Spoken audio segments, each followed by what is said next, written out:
నమస్తే. ఇప్పుడు మీరు చూడబోతున్న వీడియో ఖచ్చితంగా మీకు ఉపయోగపడుతుంది, నచ్చుతుంది కూడా. మరి మీకు నచ్చిన విషయం నాకు తెలియాలి అంటే ఈ వీడియోని మీరు లైక్ చేయాలి, షేర్ చేయాలి, అలాగే మన ఛానల్‌ని సబ్స్క్రైబ్ చేయాలి. మీ సపోర్ట్‌ని నాకు అందిస్తారు కదూ! ఓకే. ఇప్పుడు వీడియోని స్టార్ట్ చేద్దాం. నమస్తే.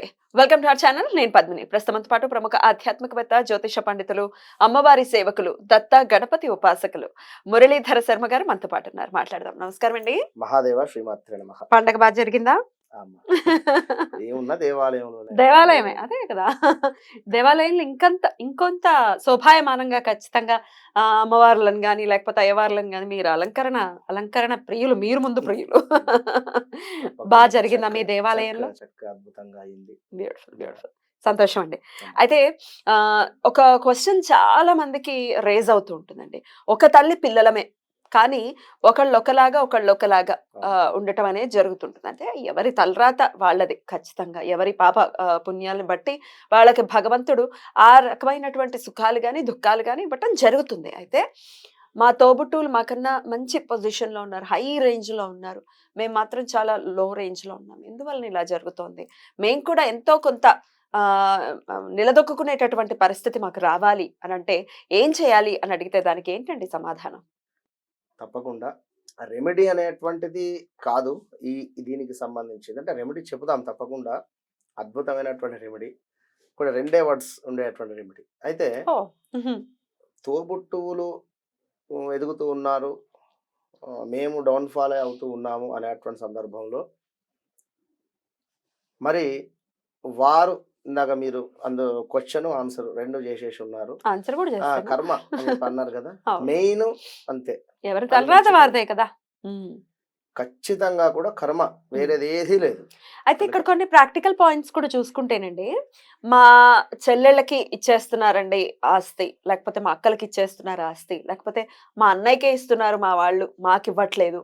అన్నదమ్ముల మధ్య కూడా ఇది తల్లిదండ్రులు ఒక్కొక్కసారి అంటే ఇప్పుడు వాళ్ళ కష్టార్జితం అయితే వాళ్ళ ఇష్టం, వాళ్ళు ఎవరికైనా ఇచ్చుకోవచ్చు. కానీ వంశపారంపర్యంగా వచ్చినప్పుడు ఖచ్చితంగా అందరికీ సరిసమానంగా పంచాల్సినటువంటి పరిస్థితి ఉంటుంది. అలాగే తల్లిదండ్రుల్ని కూడా అంతే ప్రేమపూర్వకంగా చూసుకోవాలి పిల్లలు కదా. నువ్వు ఓన్లీ నాకు ఆస్తి మాత్రమే కాదు, తల్లిదండ్రులు వద్దు అని అంటే కుదరదు కదా. అన్ని చాలా రోల్ ని ప్లే చేస్తూ ఉంటాయి. అసలు తల్లిదండ్రులు కూడా ఒకవేళ మనకి పర్ఫెక్ట్ గా ఇవ్వట్లేదు అని అంటే అది కూడా ప్రారంభమే అని అనుకోవాలా? తల్లిదండ్రులు ఇవ్వటం లేదు అనేటువంటిది వాస్తవానికి ఎక్కడ ఉండదు. 100%. ఇక 1% అనే పరిస్థితి ఏమిటి అంటే ఉంటారు ఇట్లా కూడా కొందరు సంబంధించి ఉంటుందండి. ఒకరికి ఎక్కువ ప్రేమ ఉంటుంది. అదే అంటే ఇప్పుడు ఒక ల్యాండ్ కావచ్చును. ఇప్పుడు మొన్న ఏదో ఒక జోక్ అంటే జనరల్ గా చూడడం జరిగింది. ఒక 5 ఎకరాలు ఉండేటువంటి ల్యాండ్, అందులో సగం అమ్మిని చెల్లె వివాహం చేసిన తర్వాత ఎంతో అద్భుతంగా 5 ఎకరాలలో నుండి హాఫ్ ల్యాండ్ అమ్మేసి ఆ డబ్బుతోటి సిస్టర్ వివాహం చేసిన తర్వాత కూడా మిగిలినటువంటి 2.5 ఎకరాలకు సంబంధించి నా వాటా కావాలని చెప్పి మళ్ళీ కేసు వేసినటువంటి సందర్భం. అంటే అర్థమైంది కదా నేను చెప్పి. జనరల్గా ఈ విధంగా కూడా ఉండేటువంటి పరిస్థితి ఉంటుంది. అది వారి కర్మ, వారి మెచ్యూరిటీ, వారికి సంబంధించింది. తల్లిదండ్రులు మీరు అన్నట్టుగా ఖచ్చితంగా సమానమే పంచుతారు. కొందరు ఉంటారు ప్రేమ, అయ్యో తమ్ముడు మన చిన్నవాడని కానీ లేదా ఒక ఆడపిల్ల అని కానీ ఉంటుంది తప్పకుండా. కానీ ఏదున్నా కూడా వారి కర్మ, వారి జాతకంలో చక్కటి గ్రహాలు చక్కగా లేకున్నా వారి పట్ల వీరికి ఇవ్వాలి అనేటువంటి ఆసక్తి ఉండకపోవడం.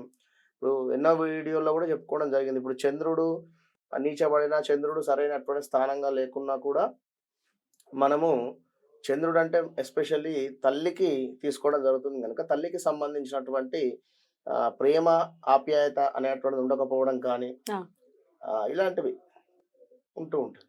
ఇక ముఖ్యంగా తోబుట్టుల విషయానికి వచ్చినట్టయితే ఖచ్చితంగా కూడా వారి కర్మ, ప్రారబ్ధ కర్మ.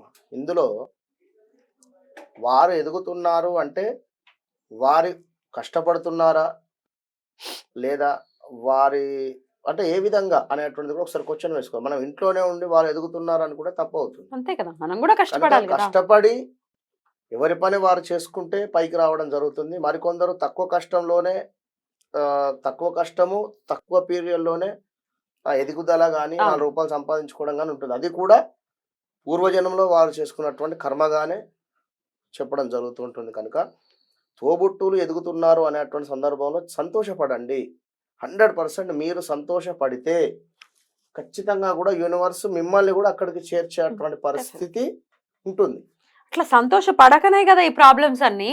అరే రే నా నా తోబుట్టోళ్ళు పైకి వెళ్ళిపోయారు కారు వెళ్ళిపోయారని. కొనుక్కున్నాడు, అరే వాడు నా అపార్ట్మెంట్ తీసుకున్నాడు అంటే అని నువ్వు కానీ నువ్వు నువ్వు తోబుట్టు సంతోషంగా ఉంటే చూడలేకపోతుంటే నువ్వు సంతోషంగా ఉండాలని భగవంతుడు ఎందుకు చూస్తాడు? 100% కదా, ఖచ్చితంగా. ఆ, కనుక సర్వే జన సుఖినో భవంతు. Exactly. అందులో చిన్న చిన్న ప్రాణులు వస్తవి, మీ కరెక్ట్. తోడుపుట్టువులు వస్తారు, మీ అమ్మా నాన్న వస్తారు, మీరు వస్తారు. నేనే బాగుండాలి, నేను మాత్రమే బాగుండాలి అని అనుకునేటువంటి వారు ఎప్పుడు కూడా పైకి రాలేరు. 100%. అంతే. 100%. ఎందుకంటే చక్కటి మనసు చక్కగా ఉంటే సరిపోతుంది. ఇక వీరు మరి ఖచ్చితంగా కూడా ఈ విధంగా ఉండేటువంటి వారు ఒకసారి వారి చార్ట్ని చెక్ చేయించుకోవాలి. వారి యొక్క జన్మ లగ్నం ఏమిటి, మన లగ్నంలో ఎట్లా ఉన్నాయి గ్రహాలు. ఇప్పుడు 9వ స్థానంలో కుజుడు ఉన్నట్టయితే ఎంతటి పుణ్యఫలం అయితే సంపాదించుకున్నా కూడా ఎక్కువ కూడా నిలబడదు. 9వ స్థానంలో కుజుడు ఉన్నట్టయితే ఒక కుజగ్రహమే కనుక ఒకవేళ కుజుడు తన స్వస్థానంలో ఉంటే స్వస్థానంలో ఉంటే పర్వాలేదా? పర్వాలేదు. కానీ ఆ యొక్క కుజగ్రహం మీద శని దృష్టి కానీ లేదా ఇంకేమైనా రాహుకు సంబంధించింది కానీ ఏమైనా దృష్టి అప్పుడు ఉందా కూడా చూసుకోవాలి. అప్పుడు పుణ్య కర్మ అనేది వ్యయమైపోతుంది అంతేనండి. కనుక ఇక అది ఒకటి అని చెప్పలేదమ్మా మనం. ఖచ్చితంగా కూడా అది వారి ఇప్పుడు కుజుని దశ అయిపోయింది అనుకుందాం, వారికి నెక్స్ట్ వచ్చేటువంటి దశ తక్కువగా అనుకూలిస్తుంది. మరలా వచ్చేటువంటి దశలో మైనస్ ఉండేటువంటి పరిస్థితి ఉంటుంది. కుజ తర్వాత రాహు వస్తుంది. రాహు తక్కువ ఉంటుందా? ఇబ్బంది 18 సంవత్సరాలు. అదే అది కాస్త ఇబ్బంది పెడుతుందా? ఏమిటి రాహు దశ? ఉమ్, నేను అనేది కుజుని తర్వాత మరలా కుజుని దశ రావడం కానీ లేదా కుజునిలో అంతర్దశ రావడం కానీ, ఏదైనా రాహులో కుజుడు కానీ గురు అలా దశ వస్తూనే వచ్చినప్పుడు ఉంటాయి. కుజుడు కానీ వచ్చినప్పుడు ఒకసారి గుడ్ రిజల్ట్ ఇచ్చినటువంటి కుజుడు సెకండ్ టైం తక్కువ రిజల్ట్ ఇవ్వడం కానీ, లేదా ఇప్పుడు ల్యాండ్ తీసుకున్నారు అనుకుందాం, కుజ దశలో వారు 4వ స్థానంలో కుజుడు ఉన్నాడు అనుకుందాం. ఇక రెండవసారి వచ్చేటువంటి మహాదశలో కానీ లేదా కుజునికి సంబంధించినటువంటి ఈ యొక్క భుక్తిలో కానీ ల్యాండ్ రిలేటెడ్ ఇష్యూస్ రావడం కానీ, లేదా ల్యాండ్ రేట్ పెరగడం కానీ లేదా తరగడం కానీ, ఇదంతా కూడా చార్ట్ చూస్తేనే మనం అర్థం అవుతుంది. 1, 2 అని చెప్పలేము. సముద్రం 1, 2 మాత్రము చెప్పడం కష్టం.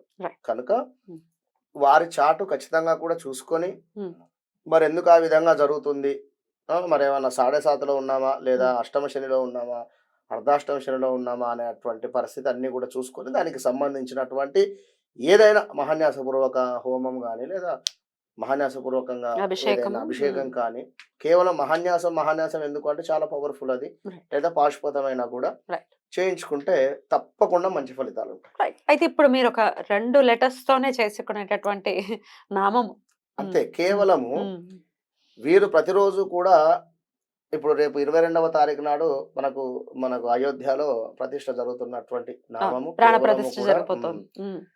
ఆ స్వామికి సంబంధించింది కేవలం మనకు శ్రీరామ అనేటువంటి నామాన్ని ఖచ్చితంగా కూడా వీరు ఎన్నిసార్లు అయితే వీరు చదువుకుంటారో ఈ కర్మ అనేటువంటి దాన్ని చదువుకున్నట్టయితే మంచి ఫలితం ఉంటుంది. లేదా కేవలం రాముని యొక్క నామము జపించండి ఏదైనా దేవాలయంలో కూర్చొని, చాలా అంటే చాలా తొందరగా రిజల్ట్ ఉంటుంది.